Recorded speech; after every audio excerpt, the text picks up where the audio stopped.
Pagi hari ini saya membaca kebenaran firman Tuhan dari Kisah Para Rasul pasal yang pertama. Dan saya diingatkan kembali tentang betapa pentingnya hidup dikuasai dan dipimpin oleh Roh Kudus.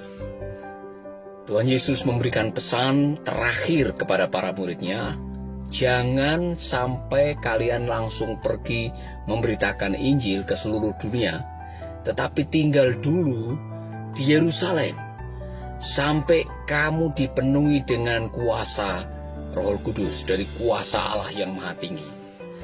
Saya yakin Tuhan Yesus punya pesan yang sangat penting. Kenapa pesan itu diberikan? Karena Yesus tahu kualitas para murid. Tidak lama setelah Yesus bangkit, dia mendatangi para murid dan dia melihat ada kondisi yang sangat memprihatinkan yang terjadi dengan kerohanian para murid. Kleopas yang tidak bisa melihat kehadirannya Tuhan Yesus selama perjalanan menuju ke kampung halamannya, yaitu Emmaus. Wajahnya muram. Petrus dan kawan-kawan yang waktu didatangi Tuhan Yesus, mereka menyangka Yesus sebagai hantu. Para murid yang kembali ke pekerjaannya, pulang kampung, melakukan apa yang menjadi kebiasaannya. Saudara-saudara, ada sebuah concern keprihatinan. Lalu bagaimana perintah memberitakan Injil bisa terlaksana kalau para murid hidup seperti itu? Bagaimana bisa menjadi saksi kalau wajah kita murung, orangnya tampil seperti orang putus asa, tidak ada harapan, tidak ada gairah hidup? Bagaimana bisa menjadi garam dan terang, pergi ke dunia, memberitakan Injil kalau dengan Tuhannya saja tidak yakin bahwa dia bangkit. Bahkan Tuhan yang bangkit disangka sebagai hantu.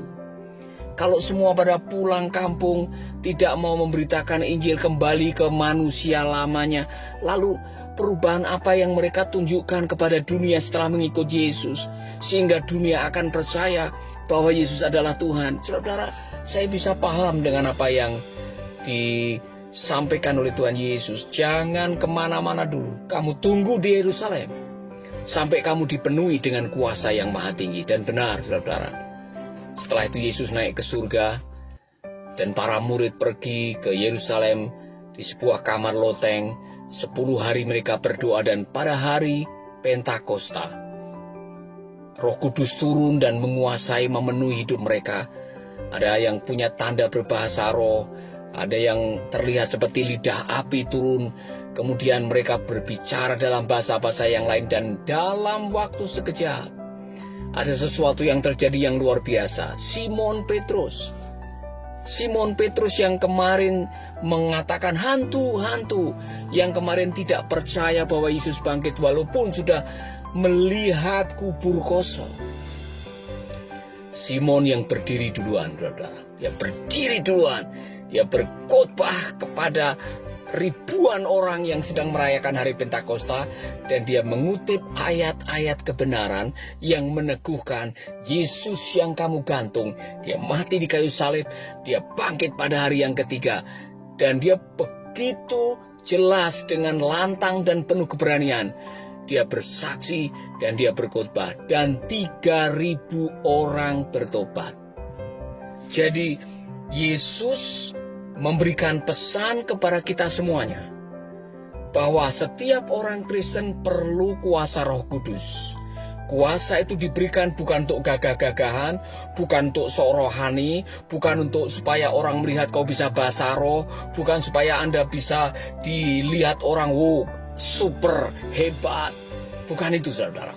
Roh Kudus itu diberikan, kuasanya diberikan supaya kita dimampukan untuk menjadi saksi di Yerusalem, di Samaria, sampai ke ujung bumi. Roh Kudus diberikan sebagai enabling spirit, roh yang memampukan kita untuk melakukan. Nah, ada 2 yang dikatakan oleh Tuhan Yesus. Sebelum pesan ini, Yesus pernah mengatakan bahwa segala kuasa di surga dan di bumi telah diberikan kepadaku. Karena itu, pergilah. Kata yang dipakai adalah exousia, otoritas, authority. Otoritas dan kuasa itu beda. Saya mau menjelaskan ini. Otoritas adalah hak untuk melakukan yang benar. Kuasa adalah kekuatan yang memampukan saudara untuk melakukan apa yang benar. Jadi keduanya sangat diperlukan dalam kehidupan kita sebagai orang percaya.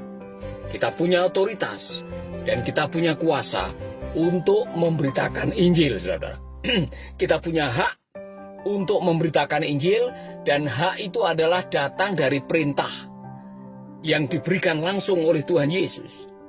Yang kedua, supaya kita berhasil melakukan apa yang menjadi hak kita, Yesus memberikan kemampuan, yaitu kuasa Roh Kudus. Kemampuan itu akan menyangkut mengenai urapan untuk menyembuhkan orang sakit, berkata-kata dengan hikmat yang Tuhan berikan, keberanian untuk melawan oposisi yang barangkali tidak menyukai apa yang Anda katakan. Semua diberikan oleh Tuhan kepada para murid, kepada saudara dan saya. Maka kita semua harus menyadari bahwa tugas dan panggilan yang mulia yang Tuhan berikan buat kita adalah menjadi terang, menjadi garam, memberitakan kasih Tuhan. Saudara-saudara, tugas pemberitaan Injil bukan hanya tugasnya para penginjil, para pendeta, para pelayan Tuhan, para hamba Tuhan, bukan. Kita semua punya tugas untuk menjadi saksi. Karena Yesus mengatakan kepada para muridnya, kamu adalah saksi dari semuanya ini.